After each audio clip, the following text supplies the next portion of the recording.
Welcome back to the channel for another lap guide. Hot on the heels from round 1, we are travelling across to the Gilles-Villeneuve circuit in Canada for round 2 of the Nations Cup, scheduled to take place on the 14th of February. Join me as I take us through all the essential information you need to know, along with some tips to help you start as high up the grid as possible. Before we start though, let me know in the comments how you got on in the rain at Spa in round 1. Let's dive straight in. As always, we'll start with the race information. Here we have 15 laps, 16 cars in the race with a rolling start. There is a 5-minute qualifier ahead of the race. In the qualifier, fuel consumption is off but is set to 1 times in the race. Tyre wear rate is set to 1 times in both the qualifier and the race.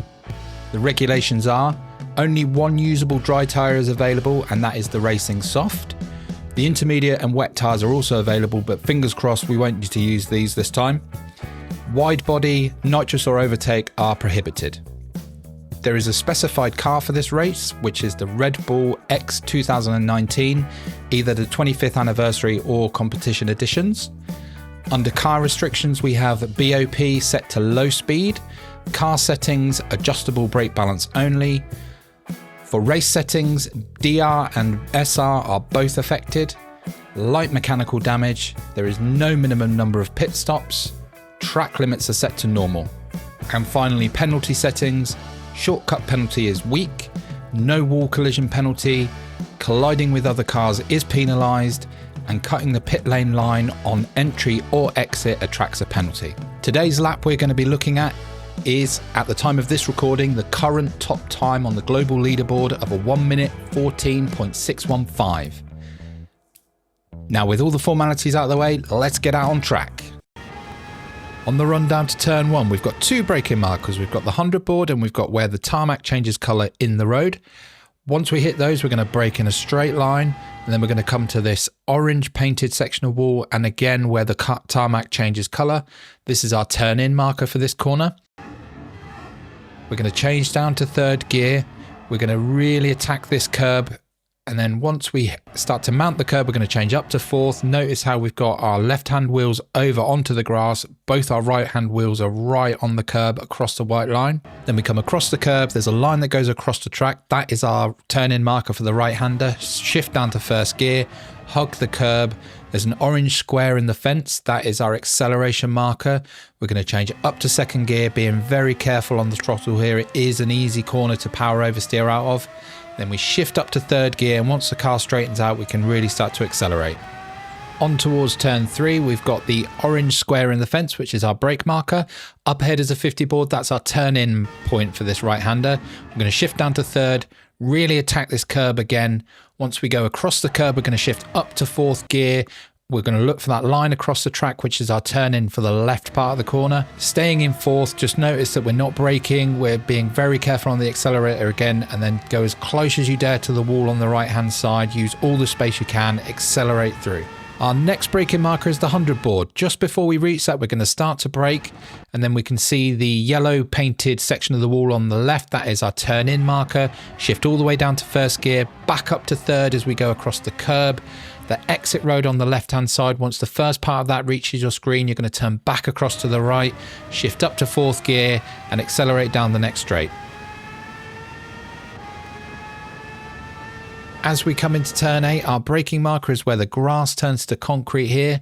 We're going to go underneath this bridge, and then once the concrete turns back to grass, that's our turn in point for this right-hander. We want to really try and straighten out the chicane to allow us to carry as much speed as possible. So we're going to shift down to 2nd gear, back up to 4th before we hit the curb. Really attack this right orange curb, because that will allow you to take the 2nd orange curb as straight as possible, helping you with exit speed. Just see how far we can get those right-hand wheels into the grass. Left-hand wheels are right across the curb. Straightening the car out as we go across the 2nd part of the corner here, as close to the wall as you dare, and accelerate down towards the hairpin. Now, where we go from concrete to grass on the left-hand side, that is your brake marker for the hairpin. We're going to brake hard in a straight line. Once the TV tower on your right-hand side has left your screen, this is where you're going to start to turn into the hairpin. Shift down to 1st gear, allow the car to rotate around the apex. Shift back up to 2nd, being very careful on the accelerator on the way out of the corner. And then full power down this magnificent back straight.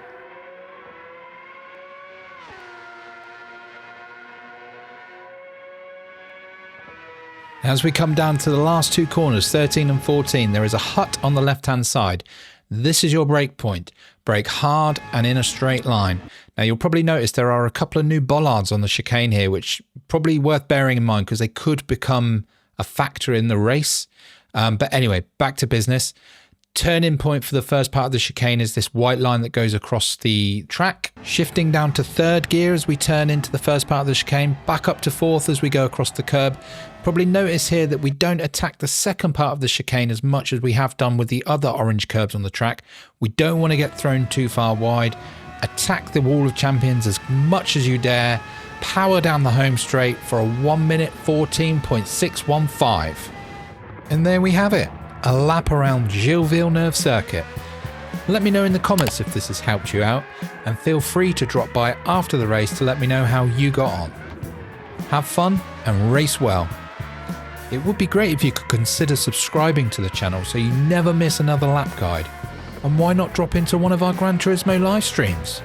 Thanks for watching, and I'll see you in the next one.